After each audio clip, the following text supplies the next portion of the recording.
FreedomSlips.com. And now we're going to get back to your host.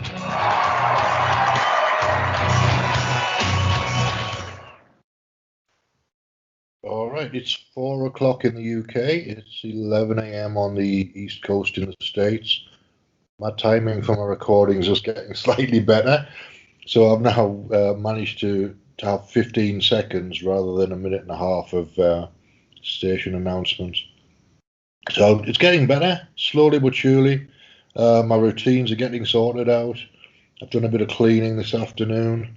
I've got a limited amount of time at the weekend, but I managed to get most of the things I need to do done, including a bit of research for the radio show this afternoon.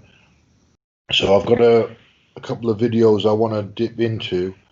I've been following the Jeffrey Epstein, Ghislaine Maxwell cases. It's Ghislaine Maxwell who's the main focus of everything now.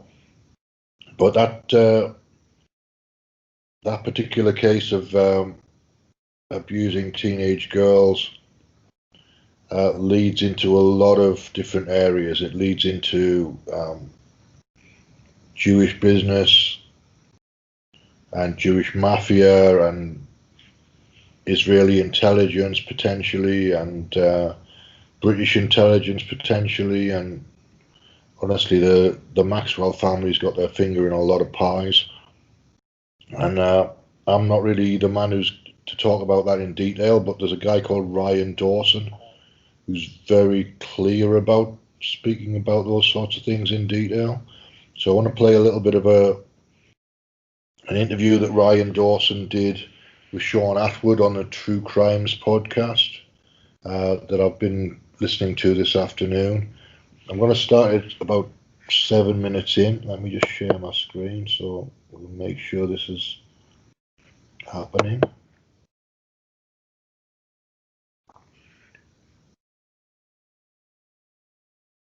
Okay, I think that's probably happening.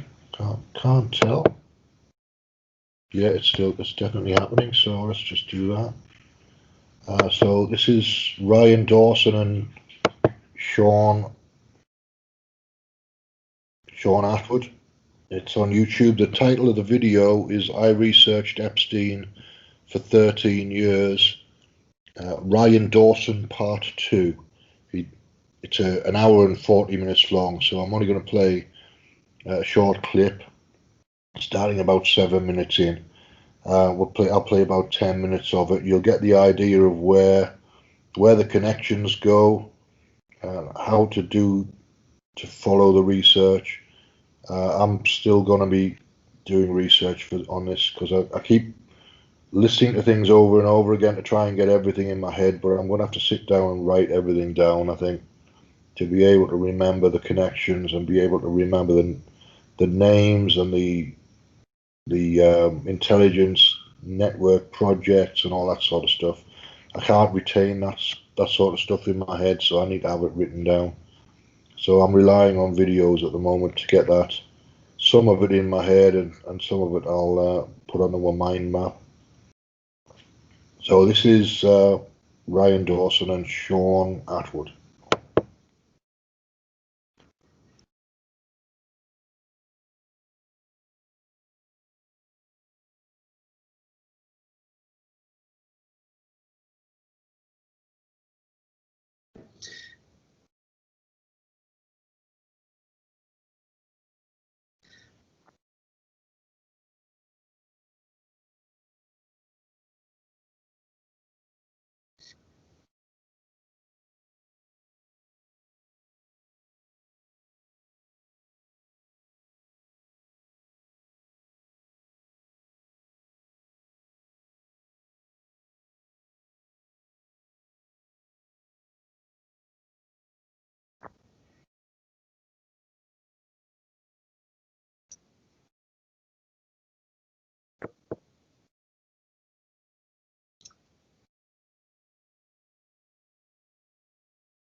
look right there. What I'm going to do now is go to Wikipedia and just read whatever the entry is on Wikipedia for the mega group. So 2 seconds to get to the right place.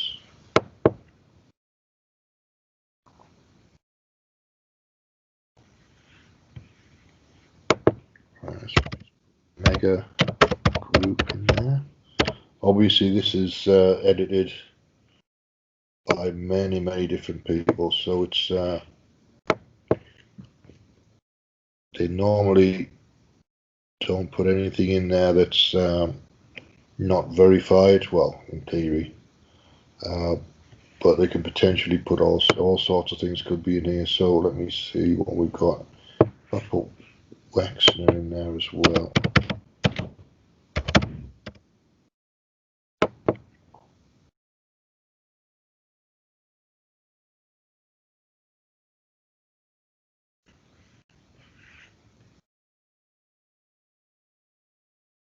Right, there's no entries for Mega Group Wexner, but it does bring up Les Wexner, Charles Bronfman,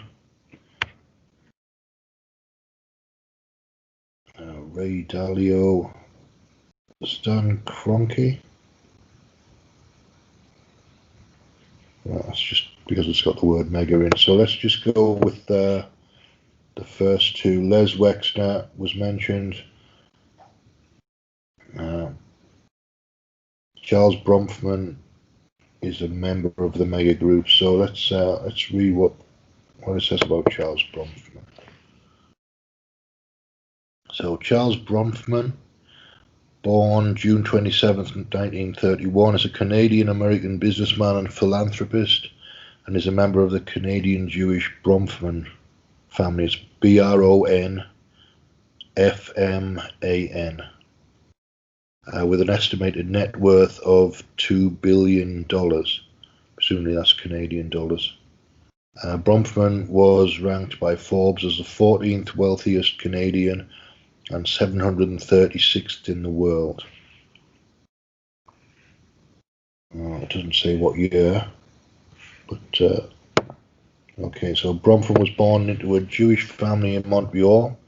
He's the son of Samuel Bronfman and Sadie Rosner Bronfman. He has two older sisters, the art patron Baroness Aileen Minder Bronfman de Gunsberg, and architecture expert and developer Phyllis Lambert. His older brother Edgar Bronfman Sr. was a fellow co-chair of Seagram. Edgar Bronfman Jr. is Edgar's son. He was educated at Selwyn House School in Montreal, Trinity College School in Port Hope, Ontario, and McGill University. Bronfman said he is Canadian in his heart, but wanted to get dual citizenship to vote in the United States. Bronfman, this is Charles Bronfman still. Business career.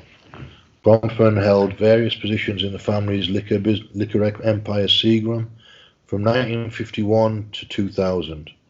In 1951, Bronfman's father, Samuel Bronfman, gave Charles a 33% ownership stake in Kemp Investments, that's CEMP, Kemp or Semp, a holding company for him and his three siblings, which controls the family's corporate empire. Under the leadership of Charles and brother Edgar, it controlled billions of dollars in liquor, real estate, oil and gas, and chemical companies.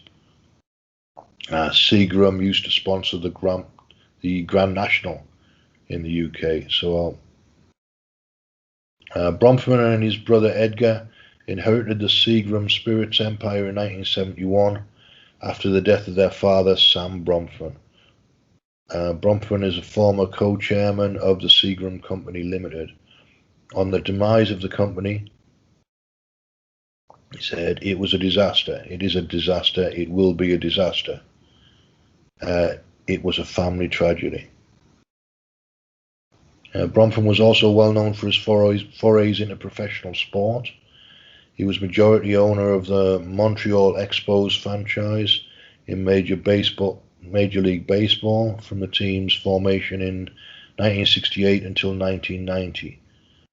In 1982, a day after the Montreal Alouettes of the Canadian Football League's collapse due to financial troubles, Bronfman bought their remains and used them to start a new franchise, the Montreal Concords. This venture proved far less successful. Despite later rebranding the team as the Alouettes, the team folded prior to the start of the 1987 Canadian Football League season. So that's the business side of things. There's a little bit more of that. In April 2013, Bronfman was one of 100 prominent American Jews who sent a letter to Israeli Prime Minister Benjamin Netanyahu urging him to work closely with Secretary of State John Kerry to devise pragmatic initiatives consistent with Israel's security needs, which would represent Israel's readiness to make painful territorial sacrifices for the sake of peace. The next title on here is Philanthropy. And we're still talking about Charles Bronfman. He and Michael Steinhardt co-founded Taglit Birthright, a program which provides a free educational travel experience to Israel for young Jewish adults. Bronfman is one of its principal donors. Since 1999, the program has sent more than 700,000 young Jews from around the world on a 10-day free trip to Israel. In 1991, Bronfman formed with billionaire Leslie Wexner the Mega Group, a loosely organized club of some of the wealthiest and most influential businessmen who were concerned with Jewish issues. Max Fisher, Michael Steinhardt, Leonard Abramson, Edgar Bronfman Sr., and Lawrence Tisch were some of the members. The Mega Group would meet twice a year for 2 days of seminars related to the topic of philanthropy and Jewishness. In 1998, Steven Spielberg spoke about his personal religious journey, and later the group discussed Jewish summer camps. The Mega Group went there's the police activity outside. I don't know whether you can hear that, but there's sirens going off all over the place. It's almost always the case when I'm doing a live radio show. Okay, so the Mega Group went on to inspire a number of philanthropic initiatives such as the Partnership for Excellence in Jewish Education, Birthright Israel, and the upgrading of National Hillel. Bronfman is chairman of the Andrea and Charles Bronfman Philanthropies, Inc., a family of charitable foundations operating in Israel, the US, and Canada. Since its foundation in 1986, the charity spent more than $340 million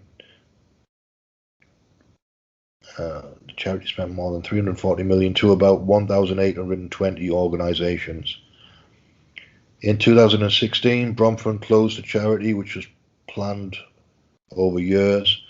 Bronfman was also responsible for the Charles Bronfman Prize, honoring individuals for their humanitarian contributions. The first winner was Gift of Life Marrow Registry, founder J. Feinberg. He also founded the CRB Foundation, which runs educational enrichment classes in outlying areas in collaboration with Education Ministry in Israel. Bronfman was a founding co-chairman of Historica Canada, producers of Heritage Minutes series of television shorts. It was an early meeting of the foundation, originally the CAB Foundation, that he asked the members if television can use 30 seconds or 60 seconds to persuade people that Cadillacs or cornflakes are interesting, couldn't we use that short piece of time to persuade Canadians that their history is interesting? You tell me how to do it and I'll fund it. End of quote. It was out of that discussion that the Heritage Minutes was conceived, piloted, distributed through cinemas and broadcasters across the country, and then confirmed as a major contribution of the foundation, which after a few years later became Historica, recently merged with Dominican Institute. Here we go. Bronfman joined the Giving Pledge an initiate of Bill and Melinda Gates Foundation. So I want to know what the giving pledge is, but I'm not going to do that today. Let's see where else we can go with this. I'm just following links, basically. It's free association via links on Wikipedia.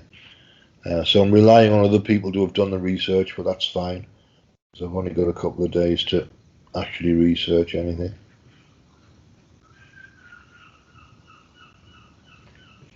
So let's have a look at a giving pledge. So Wikipedia says a giving pledge is a campaign to encourage extremely wealthy people to contribute a majority of their wealth to philanthropic causes. As of May 2019, the pledge had 204 signatories, either individuals or couples from 22 countries, though some of the signers have died since signing. Most of the signatories of the pledge are billionaires, and their pledges total $1.2 trillion.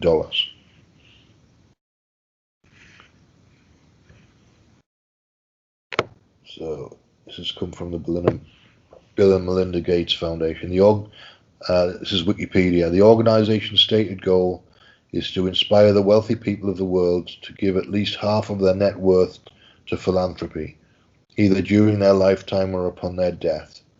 The pledge is a public gesture of an intention to give, not a legal contract.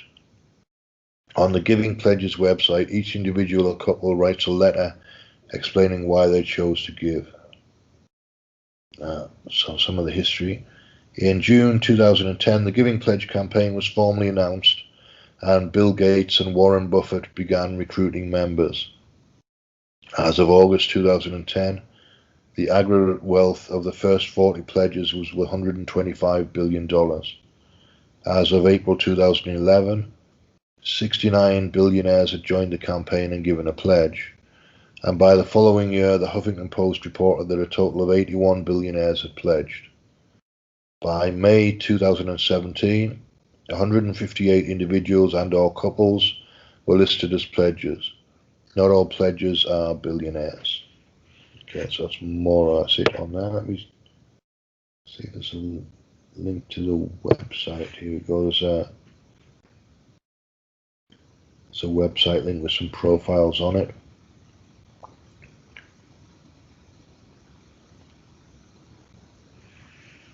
And some references. Okay, that's fine.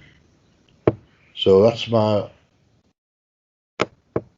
basic methodology for my research, is watch a bit of a YouTube video and then read a bit of Wikipedia. That's how I do it. So it's not very sophisticated, but it's functional. And all you really need to be is functional, particularly on a Saturday afternoon. And it gives me something to research. So the videos, Ryan Dawson's always got names and dates and organizations. Oh, I'll tell you something else. I was going to read something about this, the Sahara Club as well. So let's find the Sahara Club connections as well.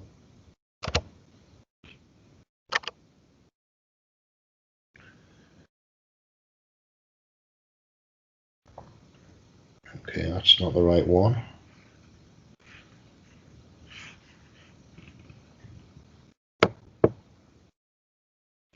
So where's the link to the Sahara Club gone?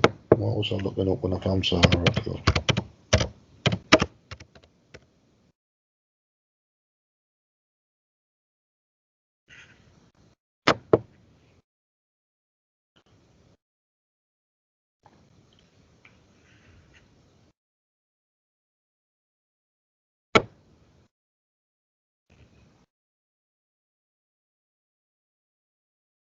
Right, so it's giving me links, but not to the place I want to go.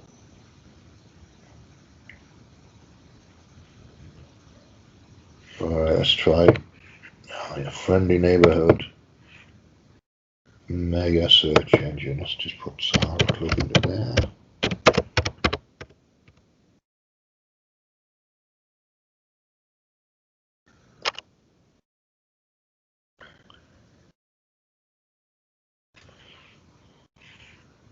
So what I was looking for was the Sahara Club is a group of intelligence agencies in the 70s that were doing operations in Africa, but there's nothing comes up for some reason about so.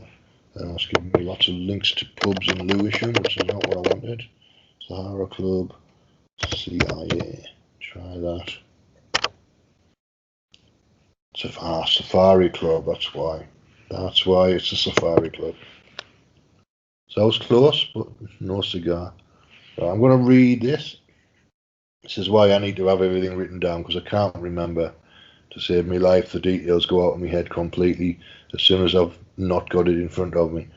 But the Safari Club is an interesting collection of things in one place. So I'm going to read some of this from Wikipedia. The Safari Club was a covert alliance of intelligence services formed in 1976 that ran clandestine operations around Africa at a time when the United States Congress had limited the power of the CIA after years of abuses, and when Portugal was withdrawing from Africa. Its former members were the pre-revolution Iran,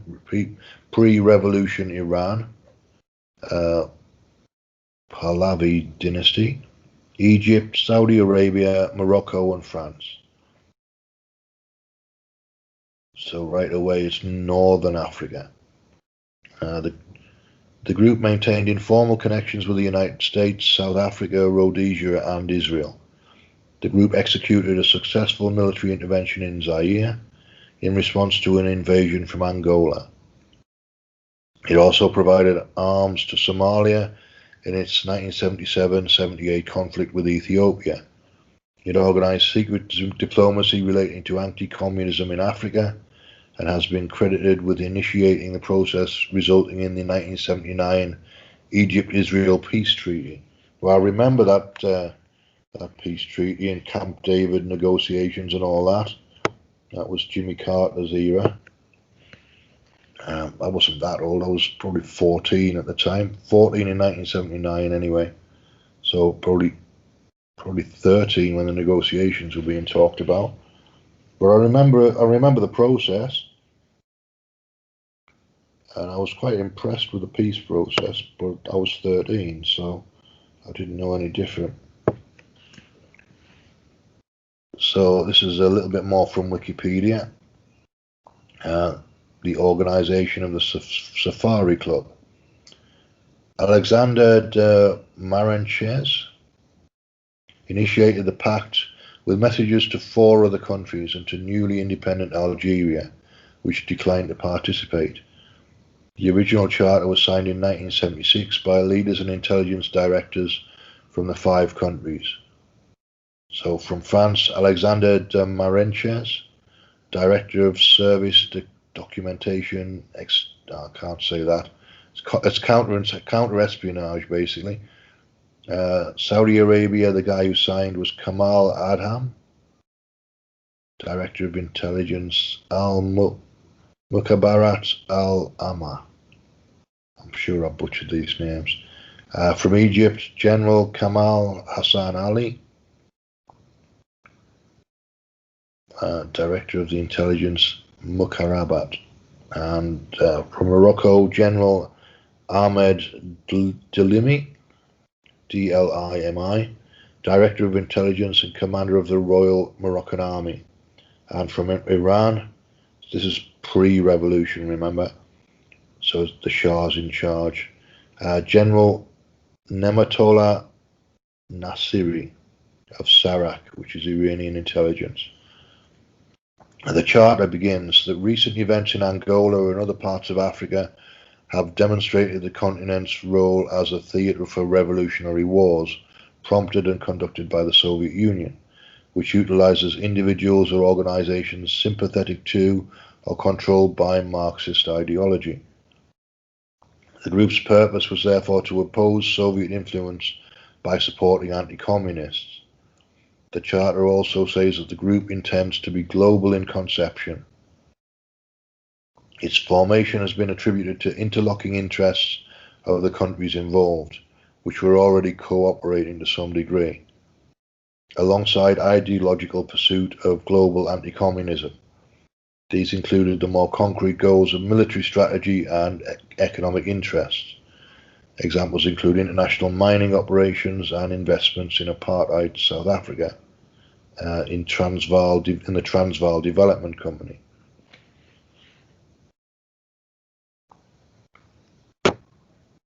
Alright, so infrastructure. It says Safari Club takes its name, reportedly the Marenches idea, after the exclusive resort in Kenya where the group first met in 1976.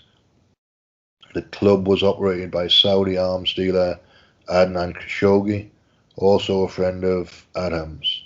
Adham was one of the guys who signed the where's he at? I've seen his name somewhere. I can't remember where it is now. Did he sign something? Kamal Adham, the Saudi Arabian Director of Intelligence. There we go. He was in there somewhere. Okay, so the original charter establishes that an operations centre would be built by 1st of September 1976 in Cairo. The group made its headquarters there, and its organisation included a secretariat, a planning wing, and operations wing. Meetings were also held in Saudi Arabia and in Egypt.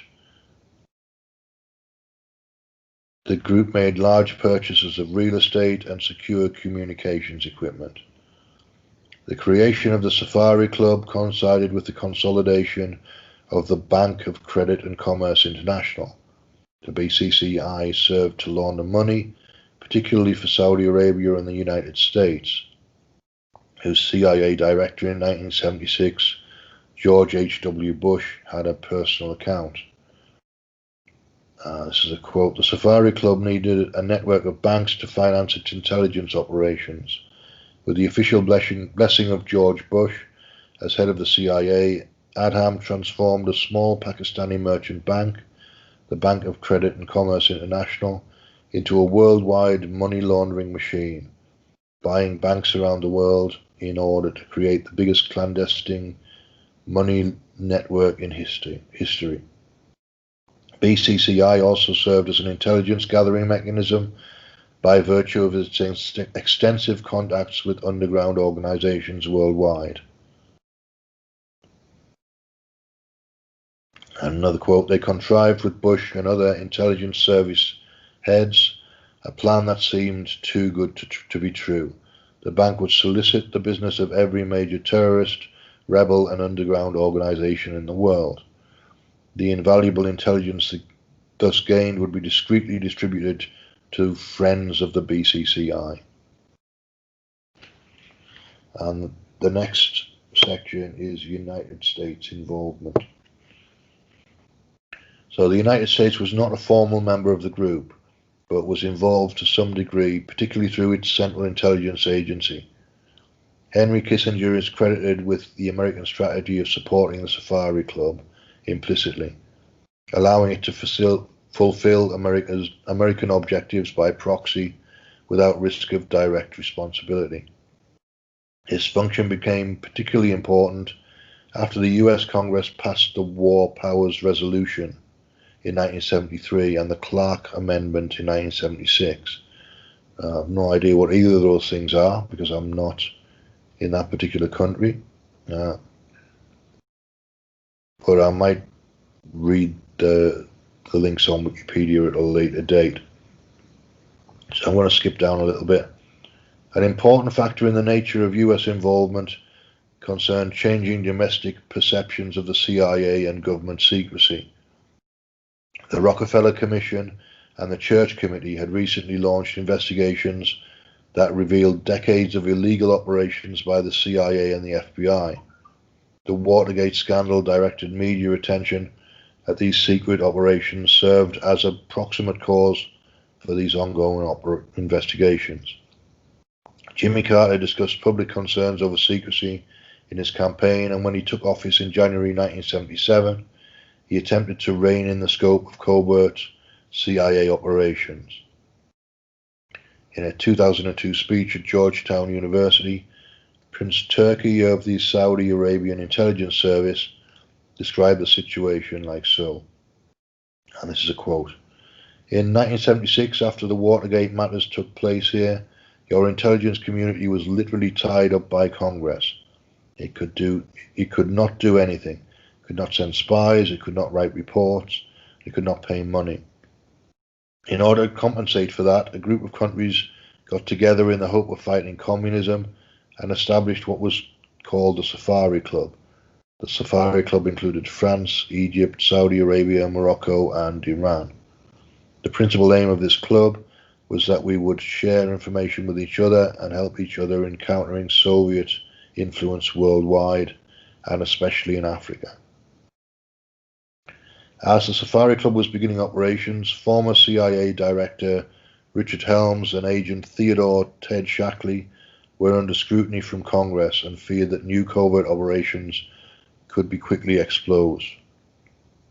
Peter Dale Scott had classified the Safari Club as part of the second CIA, an extension of the organization's reach, maintained by an autonomous group of key agents. Thus, even as Carter's new CIA Director, Stansfield Turner, attempted to limit the scope of the agency's operations, Shackley, his deputy Thomas Clines, and agent Edwin P. Wilson secretly maintained the connections with the Safari Club and the BCCI.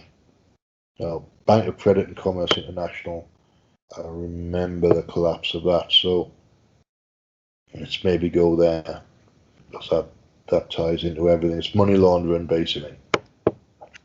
Small bank becomes a large bank, courtesy of money laundering and terrorism and drugs operations. So here we go from Wikipedia. This is the entry on the Bank of Credit and Commerce International. Tell you what, let's stop for a second and I'll get a drink. I'll just have a look in the chat room and see who's in the chat room.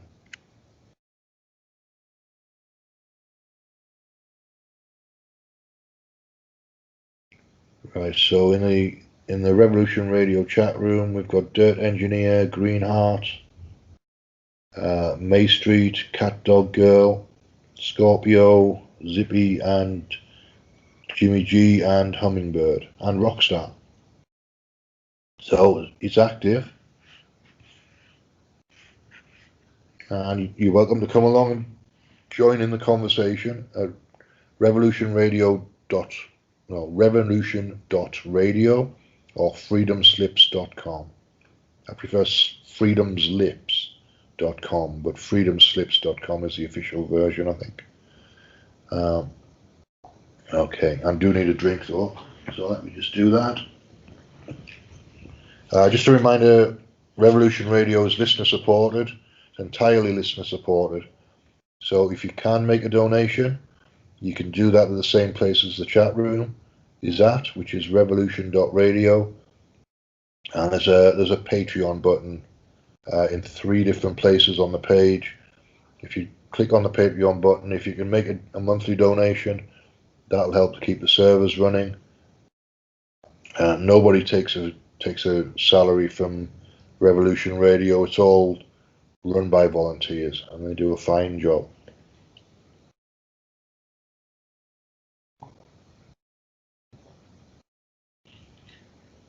Okay, so my drink of choice today is Lucozade Wild Cherry, which is mostly glucose.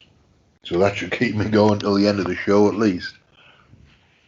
Now back to the Wikipedia entry for the Bank of Credit and Commerce International. I'm tripping over my words, but we'll get there. So I'll just read a little bit of this because there'll be a lot of it. And I'm going to do some research between now and next week. Or maybe find a video that's about 10 minutes long that explains Bank of Credit and Commerce International, and a video that explains the Safari Club. So this is the entry from Wikipedia.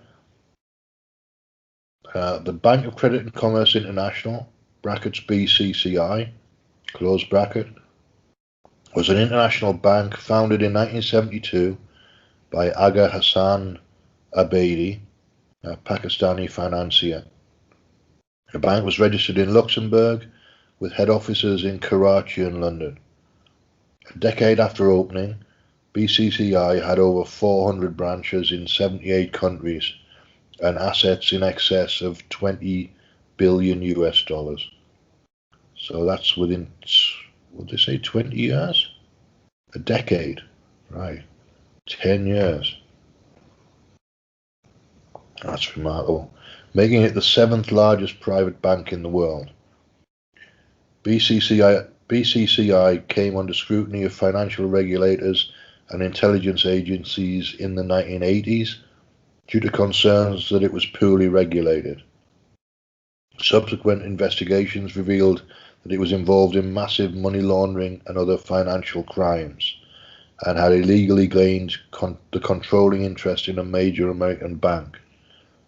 BCCI became the focus of a massive regulatory battle in 1991, and on the 5th of July of that year, customs and bank regulators in 7 countries raided and locked down records of its branch offices. Investigators in the United States and the UK revealed that BCCI had been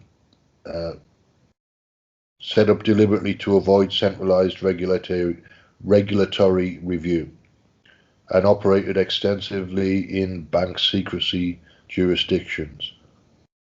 Its affairs were extraordinarily complex. Its officers were sophisticated international bankers whose apparent objective was to keep their affairs secret, to commit fraud on a massive scale, and to avoid detection. The liquidators, Deloitte & Touche, filed a lawsuit against the bank's auditors, Pricewaterhouse and Ernst & Young, which was settled for $175 million in 1998. By 2013, Deloitte & Touche claimed to have recovered about 75% of the creditors' lost money. All right, so you get the idea. In 1990, so it was set up in 1972, and then by 1991 it was under investigation, and it collapsed basically under the investigation, the raids and everything. It was quite a big story in the UK. I'm not sure whether it was worldwide or not, but it was definitely a big story in the UK. By 1991 I'd moved to London. I remember the branch, at least one branch in the Charing Cross Road, I think, and one in the City of London that I remember seeing. Anyway, that's by the by. So that's Bank of Credit and Commerce International, which is money laundering on behalf of organised crime and the CIA and anybody else who might look like they have intelligence. But it's an intelligence gathering operation, is what they're saying.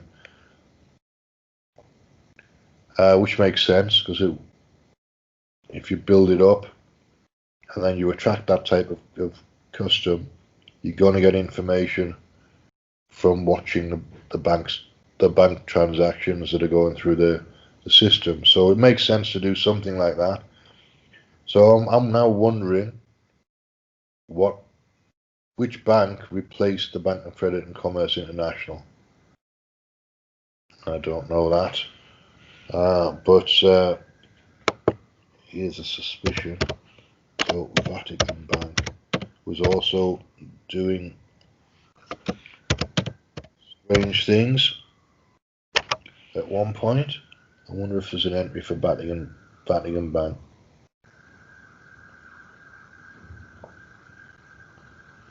Right, the Institute for the Works of Religion is where I got redirected, so I'm going to read a little bit of that as well. So this is again from Wikipedia. I'll start using the Encyclopedia Britannica or something like that as well for my research, but at the moment it's Wikipedia. So this is the entry for the Institute for the Works of Religion. I'm not gonna say the Italian names because I'll butcher them. So the Institute for the Works of Religion, commonly known as the Vatican Bank, is a financial institution situated inside Vatican City and run by a board of superintendents, which reports to a commission of cardinals and the Pope. It is not a private bank, as there are no owners or shareholders, but it has been established in the form of a juridical canonical foundation, pursuant to its statutes. Since the 9th of July 2014, its president is Jean-Baptiste de François. The Institute, the IOR, Institute for the Works of Religion, is regulated by the Vatican's financial supervisory body, IAF. The Institute was founded by papal decree of Pope Pius XII in June 1942. In June 2012, the IOR gave a first presentation of its operations. In July 2013, the Institute launched its own website and also published on October the 1st, 2013, its first ever annual report. So on June 24th, 2013, Pope Francis created a special investigative pontifical commission to study IOR reform. On the 7th of April 2014, Pope Francis approved respective recommendations on the IOR's future, which were jointly developed by CRIOR and COSEA commissions,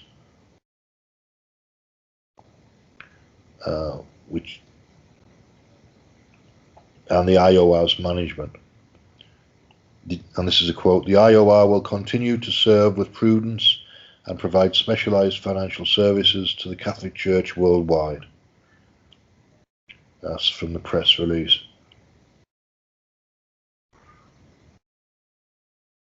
So I know there's been some issues around Italian bankers committing suicide in London over the years. Well, at least one that I remember. Roberto Calvi, I think, was the name of the guy, who was found hanged under Blackfriars Bridge and allegedly suicide, but probably not. I don't know whether Roberto Calvi will be in here, but let's have a look.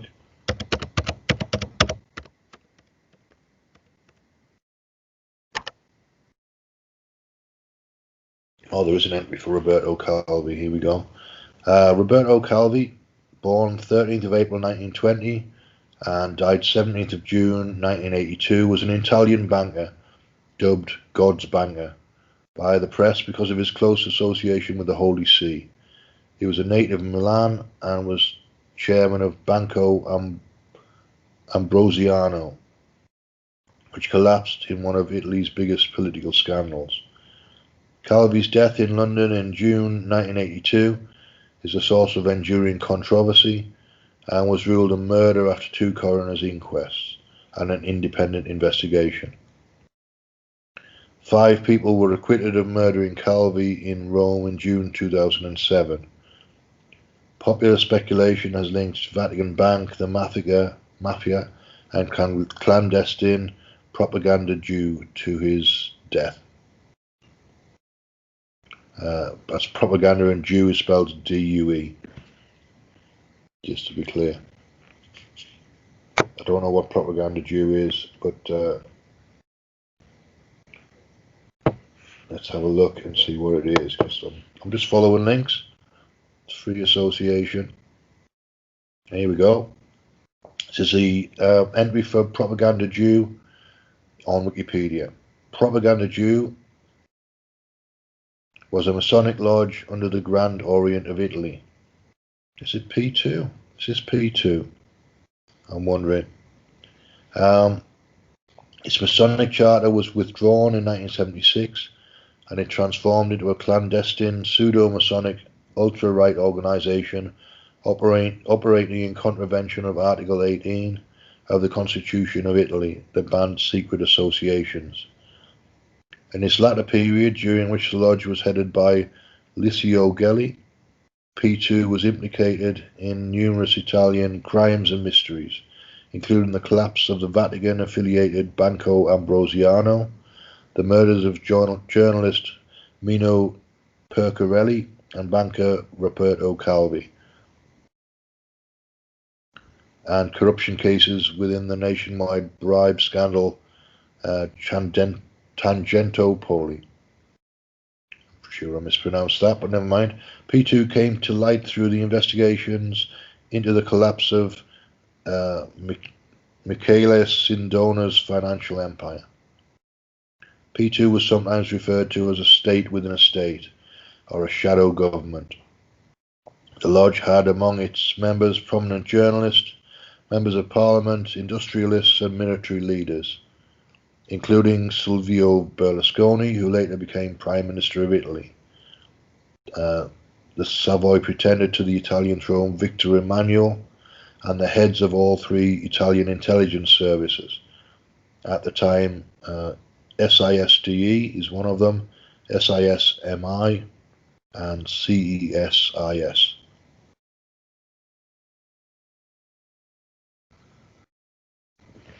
So there's a long entry on P2, propaganda Jew.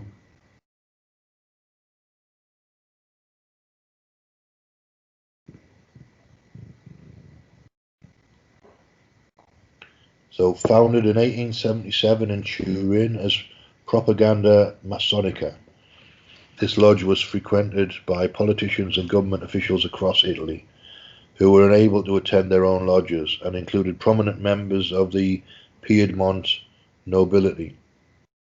The name was changed to Propaganda Jew following World War II, when the Grand Orient of Italy numbered its lodges. By the 1960s, the lodge was all but inactive, holding few meetings. This original lodge had little to do with the one Licio Gelli established in 1966, 2 years after becoming a Freemason. Freemasonry in Italy had been outlawed by the fascist regime of Benito Mussolini, but it was reborn after the Second World War with American encouragement. Its traditions of free thinking under the Risorgimento transformed into fervent anti-communism. So that's why the Italians are encouraging it, because it's a right-wing organisation, anti-communist. The increasing influence of the left at the end of the 1960s had the Masons of Italy deeply worried. In 1971, Grand Master Lino Salvini of the Grand Orient of Italy, one of Italy's largest Masonic lodges, assigned to Gelli the task of reorganizing the lodge. So, and then it was expelled in 1976. So I know there's lots of stuff about P2 on here, but it's worth looking at as it links through. It's all anti-communist. It's the main link is anti-communism to everything. So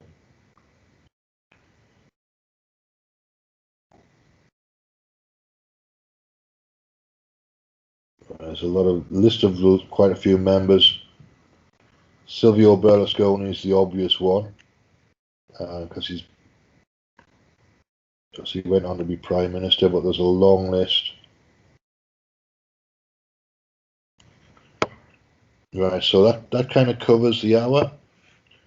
Just a reminder that Revolution Radio is listener supported.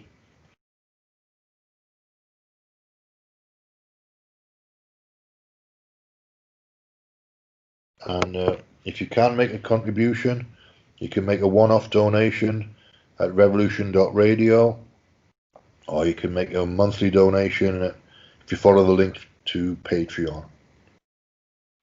And if you are interested in following what I'm doing, there's a website for the show, which is freeassociationradioshow.com,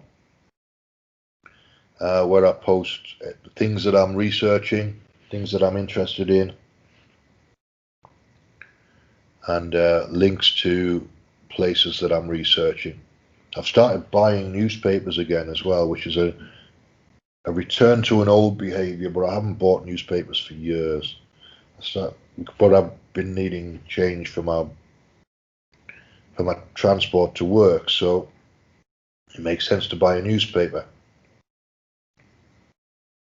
So the Times or the Daily Mail are my newspapers of choice at the moment.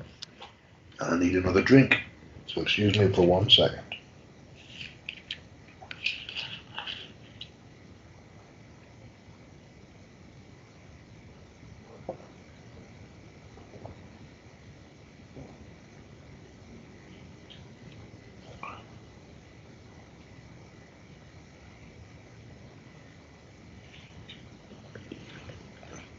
Okay, we're just about at the end of the show. I'll give you a couple more websites to look at. There are projects I've been building up. I've registered imaginationcreatesreality.live, .live,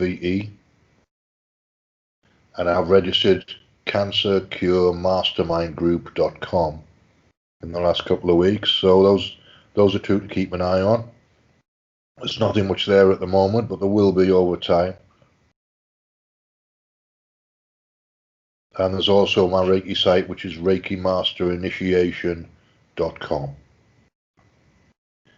So probably there's going to be music shortly, and I'm going to just let the music come in when it's ready. Thanks for listening. I appreciate people listening to what I'm doing. I appreciate people supporting what I'm doing. There you go, there's some music. So I'll see you next week at the same time, 11 o'clock in the morning on the East Coast.